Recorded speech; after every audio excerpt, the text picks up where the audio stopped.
আজকে আমাদের আলোচনার বিষয় হলো আর্টিকেলস। যে আর্টিকেলস কেজি 1 থেকে শুরু করে আর ক্লাস 12 পর্যন্ত প্রত্যেকটি ক্লাসে কিন্তু আমরা দেখতে পাই, কিন্তু আজকের আমরা আলোচনা করব আর্টিকেলসকে অন্যভাবে, গল্পের ছলে, যাতে প্রত্যেকটি ক্লাসের স্টুডেন্টরা এই আর্টিকেলসটা সহজে বুঝতে পারে। তার জন্য আমি আলোচনা করতে চলেছি একদম গল্পের মাধ্যমে। এই গল্পটাই তোমরা মনে রাখবে, আর্টিকেল সম্পর্কে আর তোমাদের কোনো ধরনের কোনো সমস্যা আশা করছি থাকবে না। তোমরা এই ভিডিওটি পুরোটা দেখো, আশা করছি ভিডিওটি ভালো লাগবে। আর ভালো লাগলে লাইক, কমেন্ট, সাবস্ক্রাইব করে আমাদের পাশে থেকো। আর্টিকেলস জানতে হলে আগে আমাদের যে প্রাথমিক জিনিসগুলো জানা প্রয়োজন, আমি প্রথমে তোমাদের সেই প্রাথমিক জিনিসগুলোকে জানাবো, তারপরে আর্টিকেল সম্পর্কে আমরা বিস্তারিত আলোচনা করব। আর্টিকেলস দেখো, আর্টিকেলস আমরা দেখছি, আর্টিকেলস জানার আগে যেগুলো জানার প্রয়োজন সেটি কি? দেখো, এ থেকে জেড পর্যন্ত মোট আমাদের 26টি অক্ষর আছে, এবং সেই 26টি অক্ষরকে আমরা কি বলি? ইংরেজিতে বলা হয় অ্যালফাবেট, এবং বাংলায় সেটিকে বলা হয় বর্ণমালা। এবার সেই 26টি অক্ষর থেকে 5টি অক্ষর, যেমন এ, ই, আই, ও, ইউ, এই 5টি অক্ষরকে আমরা বলে থাকি ভাওয়েল। তাহলে 5টি অক্ষর কি কি? এ, ই, আই, ও, ইউ, এই 5টি অক্ষরকে বলা হয় ভাওয়েল। এবং বাকি এই 26টি থেকে 5টি অক্ষর ভাওয়েলকে বাদ দিলে বাকি যে অক্ষরগুলো পড়ে থাকে, এই 21টি অক্ষরকে বলা হয় কনসোন্যান্ট। এটা কিন্তু আগে থেকে জানতেই হবে তোমাদের। এবার দেখো, আর্টিকেলস নিয়ে এবার আমরা আলোচনা শুরু করছি। গল্পের ছলে বলছি, ভালোভাবে বুঝে নেবে। আশা করছি এখান থেকে তোমাদের কোনো সমস্যা থাকবে না। দেখো, আর্টিকেলস, আর্টিকেলস হচ্ছে একটা বুড়োর নাম, একটা থুরথুরে বুড়ো। সে ঠিকঠাক হাঁটতেও পারে না, ঠিকঠাকভাবে চলতেও পারে না, এবং তার দাঁতগুলো সব পড়ে গিয়েছে, এবং তার ছেলেগুলো কেউ কথাও শোনে না তার। সে আর্টিকেলসের 3টে ছেলে। কয়টি ছেলে? 3টে ছেলে। দেখো, তার 3টে ছেলে হচ্ছে এ, অ্যান এবং দা। এই 3টে ছেলে। আর্টিকেলসের কয়টি ছেলে? 3টে ছেলে, এ, অ্যান এবং দা। এদের মধ্যে এ আর অ্যান এরা হচ্ছে যমজ ভাই। এরা কি বলো? এরা হচ্ছে যমজ ভাই। আর যমজ ভাই বা আমরা যমজ ভাই বোন যদি আমাদের বাড়ির আশেপাশে কেউ থেকে থাকে, তাদের একটু লক্ষ্য করে দেখবে যে যমজ ভাইদের পছন্দ কিন্তু একই হয়। কারণ এ যদি লাল জামা পরে, তাহলে অন্যজনও লাল জামাই পরবে। কেউ যদি সাদা জামা পরে, অন্যজনও সাদা জামাই পরে, কারণ এদের পছন্দ একই। ঠিক একই রকম ভাবে এ আর অ্যানের এদের পছন্দও একই। এরা কি জিনিস পছন্দ করে? এরা সিঙ্গুলার নাউনকে পছন্দ করে। সিঙ্গুলার নাউনকে পছন্দ করে। তাহলে এ আর অ্যান যেহেতু যমজ ভাই, তারা এরা পছন্দ করছে কাকে? এরা সিঙ্গুলার নাউনকে পছন্দ করছে। আর এদের মধ্যে বড় ভাই হচ্ছে দা। দা মানে সে একটু ডন ব্যাপার, সে ভাববে যে কি তোরা একটা জিনিস পছন্দ করিস, আমি দুটো জিনিসকে পছন্দ করি। ওই জন্য দা কাকে পছন্দ করে? দা সিঙ্গুলার অ্যান্ড প্লুরাল নাউনকে পছন্দ করে। তাহলে কি দেখতে পেলাম? যে এ আর অ্যান সিঙ্গুলার নাউনকে পছন্দ করে, এবং দা হচ্ছে সিঙ্গুলার এবং প্লুরাল নাউনকে পছন্দ করে। কিন্তু তোমাদের মনে প্রশ্ন আসতে পারে যে স্যার, এ আর অ্যান বা দা এরা আবার এই জিনিসগুলো কি পছন্দ করে? সিঙ্গুলার কি, প্লুরাল কি, এবং নাউনটা কি? আজকের আমি আলোচনা করব সিঙ্গুলার, প্লুরাল এবং নাউন সম্পর্কে। তোমরা ভালোভাবে এই কথাগুলো মনোযোগ সহকারে বোঝার চেষ্টা করবে। একদম ইজি ব্যাপার, এগুলো একদম কেজি 1-এ থাকে, তবুও আমি একবার আলোচনা করে দিচ্ছি। সিঙ্গুলার মানে হচ্ছে এক বচন। সিঙ্গুলার মানে এক বচন, প্লুরাল মানে বহু বচন। তাহলে সিঙ্গুলার মানে এক বচন, প্লুরাল মানে বহু বচন। তাহলে সিঙ্গুলার মানে এক বচন, প্লুরাল মানে বহু বচন।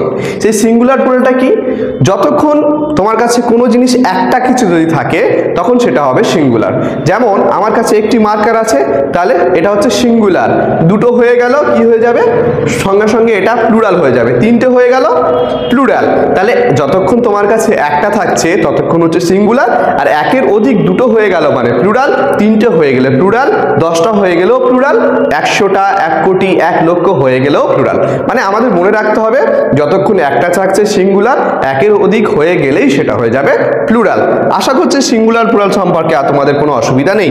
এবার যেটা জানতে হবে যে নাউনটা আবার সে আবার কি। নাউন হচ্ছে, এক কথায় বুঝে নেবে, আমি একদম সহজ করে তোমাদের সঙ্গে আলোচনা করছি, কোনো কিছুর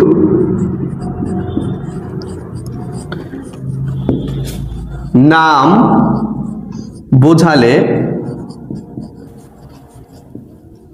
কোনো কিছুর নাম বোঝালে তাকে নাউন বলে। ভালো করে বুঝবে। তাহলে নাউন কাকে বলে? কোনো কিছুর নাম বোঝালে তাকে নাউন বলে। যেমন কাদের নাম? যেমন হচ্ছে ব্যক্তি, বস্তু, জায়গা, প্রাণী। তাহলে নাউন কাদের বলে? দেখো কাদের কাদের নাম? ব্যক্তি, বস্তু, জায়গা, প্রাণী, এদের নাম বোঝালেই সেটা হচ্ছে নাউন। ব্যক্তি বলতে কাদেরকে বোঝায়? ব্যক্তি বলতে আমাদের বোঝায়, মানুষদের বোঝায়। মানুষদের নাম মাত্রই কিন্তু তারা হচ্ছে নাউন। যেমন আমার নাম হচ্ছে রাজা, তাহলে রাজা হচ্ছে নাউন। রাম হচ্ছে নাউন, শ্যাম হচ্ছে নাউন। যত পৃথিবীতে যতজনের নাম হচ্ছে প্রত্যেকের নাম কিন্তু এক একটা নাউন। এবার দেখো বস্তুর নাম। বস্তু বলতে কোনগুলো? যাদের মধ্যে প্রাণ নেই। যেমন আমার হাতে মার্কার আছে, চক, ডাস্টার, তারপরে হচ্ছে চেয়ার, টেবিল, বই, ব্যাগ, এগুলো সবাই কিন্তু এরা হচ্ছে নাউন। এবং কি জায়গার নাম? জায়গার নাম যেমন হচ্ছে খেলারামপুর, শেরপুর, আমতলা, মগরাহাট, কলকাতা, দিল্লি, মুম্বাই, এগুলো জায়গার নাম বোঝালে সেটাও কিন্তু নাউন। এবং প্রাণীর নাম, প্রাণীর নাম যেমন cow, dog, cat, etcetera etcetera, যত প্রাণীর নাম আছে প্রত্যেকের নাম হচ্ছে নাউন। অর্থাৎ আমরা এক কথায় বুঝে নেব নাউন কাকে বলে? কোনো কিছুর নাম বোঝালেই তাকে বলা হয় নাউন। তাহলে আমরা বুঝতে পারলাম যে এ আর এন সিঙ্গুলার নাউনকে পছন্দ করে এবং দা প্লুরাল নাউন সিঙ্গুলার এবং প্লুরাল নাউনকে পছন্দ করে। তাহলে এদের পছন্দ নিশ্চয়ই কি বুঝতে পেরেছি। কিন্তু এ আর এন এর পছন্দ একই হলে কি হবে? এদের কিন্তু ইচ্ছে সম্পূর্ণ আলাদা। কারণ দেখো এর পছন্দ আলাদা, এন এর পছন্দ আলাদা। এর ইচ্ছা হচ্ছে এ সবসময় চায় কনসোন্যান্ট এর আগে বসবে। তাহলে এ কি চায়? এ সবসময় চায় কনসোনেন্টের আগে বসতে। এবং এন চায় সবসময় ভাওয়েল এর আগে বসবে। তাহলে এর ইচ্ছা কি? এর ইচ্ছা হচ্ছে এ সবসময় চায় কনসোনেন্টের আগে বসবে, আর এন এর ইচ্ছা হচ্ছে ভাওয়েলের আগে বসবে। এই জিনিসটা বুঝতে পেরেছো? আমাদের এই জিনিসটা মাথায় রাখতেই হবে। সেটা হচ্ছে কি, যে এর ইচ্ছা সবসময় কনসোনেন্টের আগে বসবে আর এন এর ইচ্ছা হচ্ছে সবসময় ভাওয়েলের আগে বসবে। এবার আমরা জানবো যে এ এবং এন এরা কিভাবে কোথায় বসে সেই সম্পর্কে আমরা বিস্তারিত জেনে নেব। দেখো, ধরো আমি বললাম ড্যাশ ডগ। তাহলে দেখো আমরা কিভাবে বসছে। তাহলে আমাদের ড্যাশের পরের প্রথম অক্ষরটা আমাদের লক্ষ্য রাখতে হবে। তাহলে এখানে দেখো ড্যাশের পরের প্রথম অক্ষরটা ডি। ডিটা ভাওয়েল না কনসোন্যান্ট? ডিটা কনসোন্যান্ট, তাই এখানে কি বসবে? এ বসে যাবে। আমাদের লক্ষ্য রাখতে হবে যে ড্যাশের পরের প্রথম অক্ষরটাকে আমরা লক্ষ্য করব। ড্যাশের পরের প্রথম অক্ষরটা যদি মানে কনসোন্যান্ট হয় তাহলে আমরা এ বসাবো, এবং ড্যাশের পরের প্রথম অক্ষরটা যদি ভাওয়েল হয় তাহলে এখানে কি ওটা ভাওয়েল, তাই এখানে কি হবে? অ্যান অরেঞ্জ হবে। ঠিক আছে? তাহলে আমাদের একটা কথা এখানে সাধারণ নিয়মে একটা কথা আমাদের মাথায় রাখতে হবে। সেটা কি, যে ড্যাশের পরের প্রথম অক্ষরটা যদি এখানে কনসোনেন্ট হয় তাহলে এ বসবে, আর ড্যাশের পরের প্রথম অক্ষরটা, এই যে ড্যাশ ছিল এবং ড্যাশের পরের প্রথম অক্ষরটা যদি ভাওয়েল হয় তাহলে আমাদের অ্যান বসাতে হবে। এটুকু আমাদের মাথায় রাখলে চলবে। এবং আরো কিছু উদাহরণ দিচ্ছি। যেমন দেখো ড্যাশ ক্যাট, তাহলে এটা কি হবে? এটা হচ্ছে এ ক্যাট। কি হবে? এ ক্যাট। ড্যাশ আমব্রেলা, তাহলে এই ক্ষেত্রে কি হবে? ড্যাশ আমব্রেলা হলে, কারণ ইউটা কি? ইউটা হচ্ছে ভাওয়েল, তাহলে ভাওয়েল থাকলেই কি হবে? এখানে অ্যান বসে যাবে।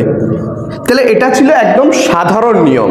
এই সাধারণ নিয়মটা কিন্তু আমাদের প্রত্যেকের মনে রাখতে হবে যে কি, ড্যাশের পরের প্রথম অক্ষরটা যদি কনসোনেন্ট হয় তাহলে আমরা এ বসাবো, আর ড্যাশের পরের প্রথম অক্ষরটা যদি ভাওয়েল হয় তাহলে আমরা অ্যান বসাবো। এবার দেখো, এবার আরেকটা উদাহরণ আমি দিচ্ছি। আমরা বললাম ড্যাশ ইউনিভার্সিটি, ড্যাশ ইউনিভার্সিটি, তাহলে এটা কি হবে বলো? An university. এটা কিন্তু তোমাদের মনে হতেই পারে যে এটা হতে পারে অ্যান ইউনিভার্সিটি, কিন্তু এর উত্তরটা অ্যান হবে না, এর উত্তরটা অ্যান হবে না। এবার তোমাদের মাথায় একটা প্রশ্ন, বিশাল বড় একটা জিজ্ঞাসা চিহ্ন ঘুরে বেড়াবে যে স্যার কেন? আপনি তো বললেন যে প্রথম অক্ষরটা যদি কনসোনেন্ট হয় তাহলে এ বসবে, আর প্রথম অক্ষরটা যদি ভাওয়েল হয় তাহলে অ্যান বসবে। আমি তো অ্যান বলেছি, তাহলে উত্তরটা কেন ভুল হয়েছে আমার? তোমার মনে একটা প্রশ্ন আছে তো? কিন্তু এটা জানতে হবে, এটা সাধারণ নিয়ম ছিল। এতক্ষণ যেগুলো করছিলাম এগুলো সাধারণ নিয়ম ছিল, আর এখানে যে নিয়মটা আমরা ফলো করছি সেটা হচ্ছে ব্যতিক্রম নিয়ম। কি নিয়ম? ব্যতিক্রম নিয়ম। ব্যতিক্রম নিয়মটা কি? ব্যতিক্রম নিয়মটা আমরা এবার একটু জেনে নেব। ব্যতিক্রম নিয়ম সম্পর্কে জানতে হলে আমাদের দুটো রুলসের কথা মনে রাখতে হবে। এই দুটো রুলস যদি তোমরা একটু বুঝে নিতে পারো তাহলে ব্যতিক্রম নিয়ম বা এ আর অ্যান সম্পর্কে আর কোনো সমস্যা তোমাদের থাকবে না। দেখো, ব্যতিক্রম নিয়মের প্রথম নিয়মটা কি? ভাওয়েল এর উচ্চারণ যদি ইউ বা ওয়া এর মতো হয় তাহলে অ্যান না বসে এ বসে। তাহলে আমরা কি জানলাম? ভাওয়েলের উচ্চারণ যদি ইউ বা ওয়া এর মতো হয় তাহলে অ্যান না বসে এ বসবে। এবার দেখো এখানে উচ্চারণটা দেখো কি আছে? ইউনিভার্সিটি। তাহলে যখন আমরা ইউনিভার্সিটি উচ্চারণ করছি তখন প্রথমে কি আসছে? ইউ আসছে। দেখো ইউনিভার্সিটি যদি বাংলায় লিখি, ইউ হর্ষই হর্ষ, ইউনিভার্সিটি, তাহলে কি আসছে? প্রথমে দেখো ইউ আসছে। তাহলে আমি তো বলাই আছে যে ভাওয়েলের উচ্চারণ যদি ইউ বা ওয়া যে কোনো একটা ইউ বা ওয়া এর মতো হলেই কিন্তু অ্যান না বসে কি বসবে? তখন এ বসবে। ওই জন্য এখানে কি বসে যাবে? A university. ঠিক একই রকম ভাবে ইউনিয়ন উচ্চারণ করতে গেলেই কিন্তু আমরা দেখো ইউনিয়ন, প্রথমে কি আসছে? ইউ আসছে উচ্চারণটা, সেই জন্য কি হবে? এখানে অ্যান না বসে এ বসে যাবে। তাহলে বুঝতে পারছো ইজিলি? উচ্চারণের দিকে এবার আমাদের একটু নজর দিতে হবে, লক্ষ্য রাখতে হবে যে কি ইউনিভার্সিটি। তাহলে তোমাদের মনে হতে পারে যে স্যার আমব্রেলা, তাহলে প্রথমে তো আমব্রেলার কি আছে? ইউ আছে, তাহলে এই ক্ষেত্রে কি স্যার এ বসবে? একদমই না, কারণ আমরা উচ্চারণের দিকে লক্ষ্য করছি। উচ্চারণ দেখো, আমব্রেলা উচ্চারণ করতে গিয়ে একবারও কি ইউর মতো উচ্চারণ হচ্ছে না, তাই এখানে কি বসবে? এখানে ন্যাচারালি যেমন বসছিল সাধারণ নিয়ম অ্যান বসছিল, সেই অ্যানটাই বসবে। কিন্তু আমরা এখন কি হচ্ছে? এখন তো উচ্চারণের দিকে আমাদের লক্ষ্য রাখতে হচ্ছে যে ইউনিভার্সিটি, তাহলে প্রথমে কি আসছে? ইউ আসছে, তাই এখানে অ্যান না বসে এ বসেছে। ঠিক একই রকম ভাবে ইউনিয়নের ক্ষেত্রেও তাই, অ্যান না বসে কি বসছে? এ বসছে। আর একটা নিয়ম দেখো, ওয়া দিয়ে একটা নিয়ম তোমরা বুঝে নাও। আমি এটাও বলেছিলাম যদি ভাওয়েলের উচ্চারণ ইউ বা ওয়া এর মতো হয় তাহলে অ্যান না বসে এ বসে। তাহলে দেখো ওয়ান আই ডগ, তাহলে উচ্চারণ ওয়ানটাকে উচ্চারণ করতে গেলে দেখো ও অন্তস্থ আকার দন্তন্য ওয়ান, প্রথমে কি আসছে? ওয়া আসছে না। তাহলে আমি বলেওছিলাম যে ভাওয়েলের উচ্চারণ যদি ইউ বা ও এর মতো হয় তাহলে অ্যান না বসে এ বসে, তাই এখানে কি দেখো? এখানে এ ওয়ান আইড ডগ হবে। তাহলে বুঝতে পারছো কিভাবে হচ্ছে? তাহলে এই নিয়মটা আশা করছি তোমাদের কোনো সমস্যা নেই। আরেকটা নিয়ম ভালো করে বুঝে নাও। তাহলে দেখো আরেকটা দ্বিতীয় নিয়মটা কি? কনসোনান্টের উচ্চারণ যদি ভাওয়েলের মতো হয় তাহলে এ না বসে অ্যান বসে। উচ্চারণ দিকে আমাদের লক্ষ্য করতে হবে। তাহলে এখানে আছে কি? Dash MLA. এই ফুল স্টপের অর্থ হচ্ছে থামতে হবে আমাদের। তাহলে একসঙ্গে আমরা যে উচ্চারণ করছি, এমটাকে এম এল এ আছে, এমটাকে একটু দীর্ঘ করে টানো, লম্বা করে টানার চেষ্টা করো। এম, প্রথমে কি আসছে দেখো, ভালো করে লক্ষ্য করো। এম, প্রথমে কি আসছে? এ আসছে। তাহলে কনসোনেন্টের উচ্চারণ হচ্ছে কার মতো? ভাওয়েলের মতো, তাই এখানে কি হবে? এখানে অ্যান বসবে, এ না বসে কি বসবে? অ্যান বসবে। এখানে কি হচ্ছে? An MLA. ঠিক একই রকম ভাবে F R CS, F R CS এ দেখো এফটাকে উচ্চারণ করো এফ, তাহলে কি হচ্ছে? প্রথমে এ আসছে, এফ, প্রথমে কি আসছে? এ আসছে, তাই এখানে কি বসবে?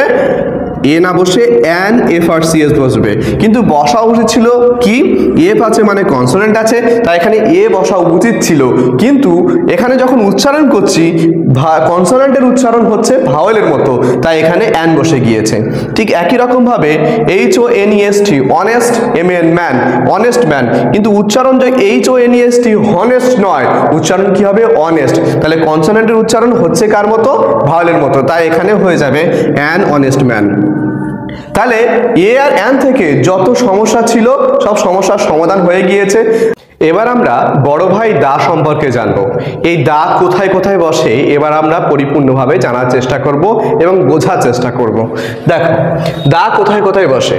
পৃথিবীতে যে জিনিসগুলি একটি মাত্র আছে তাদের আগে আর্টিকেল দা বসে। তাহলে কোন জিনিসগুলো পৃথিবীতে একটি মাত্র আছে, যেমন শান, তাহলে শানের আগে কি বসবে, সূর্য একটি মাত্র আছে তাই তার আগে বসবে দা। মুন, চাঁদ, চাঁদ পৃথিবীতে একটি মাত্র আছে তাই তার আগে কিন্তু দা বসবে। এবং তাজমহল, তাজমহল যেহেতু পৃথিবীতে একটি আছে তাই তারও আগে আর্টিকেল দা বসবে। তাহলে এক কথায় আমরা মনে রাখবো, পৃথিবীতে বা বিশ্বব্রহ্মাণ্ডে যা কিছু একটি মাত্র আছে তার আগে কিন্তু আমরা আর্টিকেল দা বসাবো। তারপরের নিয়মটা দেখো, ধর্মগ্রন্থ, সংবাদপত্র, বিখ্যাত জাহাজ, নদী, সমুদ্র, পাহাড়, পর্বত, জাতি, ধর্ম ইত্যাদির আগে আমরা আর্টিকেল দা বসাবো। তাহলে একটা একটা করে বুঝে নাও। ধর্মগ্রন্থ, ধর্মগ্রন্থ মানে কি, যেমন হিন্দুদের ধর্মগ্রন্থের নাম কি, গীতা, মুসলিমদের হচ্ছে কুরআন এবং খ্রিস্টানদের হচ্ছে বাইবেল। তাহলে তাদের সব ধর্মগ্রন্থের আগে তাহলে কি বসবে, দা বসবে। দা গীতা, দা কুরআন, দা বাইবেল। তারপরে দেখো সংবাদপত্র, তাহলে সংবাদপত্রের আগে কি বসবে, দা বসবে। যেমন ইংলিশ যে সংবাদপত্রগুলো আছে, যেমন the Telegraph, the Times of India, the Statesman, তাহলে এগুলোর আগেও কিন্তু দা বসবে। বিখ্যাত জাহাজ, আমরা জানি দ্য বিখ্যাত জাহাজ হচ্ছে টাইটানিক, সেই টাইটানিকের আগে কিন্তু দা বসবে, তাহলে দা টাইটানিক। তারপর হচ্ছে নদী, নদী কি আছে, যেমন দা গঙ্গা, দা যমুনা, দা সরস্বতী। সমুদ্র, দা আটলান্টিক ওশান। পাহাড়, দা মাউন্ট এভারেস্ট। পর্বত, আরো জাতি, ধর্ম, জাতি ধর্মটা একটু বুঝে নাও। যেমন জাতি বলতে কি বোঝায়, the rich, the poor, the middle class, এইসব ইত্যাদির আগে কিন্তু আমরা দা বসাবো। এবং ধর্মের আগে, যেমন দা হিন্দুস, দা মুসলিম, দা খ্রিস্টানস ইত্যাদির আগে কিন্তু আমরা দা বসাবো। তাহলে আমরা বুঝতে পারছি যে দা এদের আগে, প্রত্যেকের আগে কিন্তু আমরা আর্টিকেল দা বসাবো। এবং তারপরে দেখো, কোন দেশের ছোট নামের আগে আর্টিকেল দা বসে। তাহলে কি বলছে, কোন দেশের ছোট নামের আগে আর্টিকেল দা বসছে। তাহলে দেখো ড্যাশ ইউএসএ, ইউএসএ দেখো, ইউএসএ কিন্তু একটা বড় নাম। যেমন ইউএসএ এর পুরো নাম কি, ইউনাইটেড স্টেটস অফ আমেরিকা। একটি বড় নাম থেকে শর্ট করা হয়েছে, এবং যেহেতু একটি বড় নাম থেকে ছোট করা হয়েছে তাহলে এই ছোট নামের আগে কি বসবে, দা বসবে। তাহলে দা ইউএসএ। ঠিক একই রকম ভাবে দেখো ড্যাশ ইউকে, ইউকে এর পুরো নাম কি, ইউনাইটেড কিংডম, একটি দেশের নাম, তাহলে সেই দেশের আগে কি বসবে, ইউকে এর আগে কি বসবে, দা ইউকে। তাহলে বোঝা গেল। এবার দেখো নির্দিষ্ট করে কোনো কিছু বোঝাতে তার আগে আর্টিকেল দা বসে। নির্দিষ্ট করে কোনো কিছু বোঝাতে, যখন কোনো কিছু নির্দিষ্ট করে বোঝাবে তখন তার আগে আমরা আর্টিকেল দা বসাবো। যেমন কি দেখো, where is the book I gave you, তাহলে কি বলছে, where is the book I gave you, যে বইটা আমি তোমাকে দিয়েছিলাম সেই বইটা কোথায়। তাহলে আমি নির্দিষ্ট করে বলছি যে বইটা তোমাকে দিয়েছিলাম, ওই জন্য বইয়ের আগে কি বসছে, দা বসছে। তাহলে বইটাকে নির্দিষ্ট করে বলছি যে বইটা আমি তোমাকে দিয়েছিলাম সেই বইটা কোথায়, তাই বইয়ের আগে কি বসছে, দা বসেছে। আমি বললাম ওই কুকুরটির রং হয় কালো, the dog is black in colour. Okay, তারপরে কি হচ্ছে, কাউকে যদি কোনো বিখ্যাত মানুষের সঙ্গে তুলনা করা হয় সেই বিখ্যাত মানুষের আগে আর্টিকেল দা বসে। আর একবার বুঝে নাও, কাউকে যদি কোনো বিখ্যাত মানুষের সঙ্গে তুলনা করা হয় সেই বিখ্যাত মানুষের আগে দা বসবে। কিভাবে বসে দেখো, যেমন এখানে দুটো মানুষ আছে, কালিদাস আছে এবং শেক্সপিয়ার আছে। আমি কি বললাম, কাউকে যদি বিখ্যাত মানুষের সঙ্গে তুলনা করা হয় তাহলে কালিদাসকে কার সঙ্গে, শেক্সপিয়ারের সঙ্গে তুলনা করা হচ্ছে। দেখো Kalidas is the Shakespeare of India, তাহলে কালিদাসকে কার সঙ্গে তুলনা করা হচ্ছে, শেক্সপিয়ারের সঙ্গে। এবং এদের দুজনের মধ্যে বিখ্যাতকে, বিখ্যাত হচ্ছে শেক্সপিয়ার, শেক্সপিয়ার পৃথিবী বিখ্যাত, তাই তার আগে কি বসেছে, দা বসেছে। তাহলে এই নিয়মটাও মনে রাখবে। আশা করছি তোমাদের আর্টিকেল সম্পর্কে আর কোনো ধরনের কোনো সমস্যা নেই। এর পরের ভিডিওতে আমরা অন্য কোনো টপিক নিয়ে আলোচনা করব। ভিডিওটি ভালো লাগলে লাইক, কমেন্ট, শেয়ার করে আমাদের পাশে থেকো। ধন্যবাদ সবাইকে।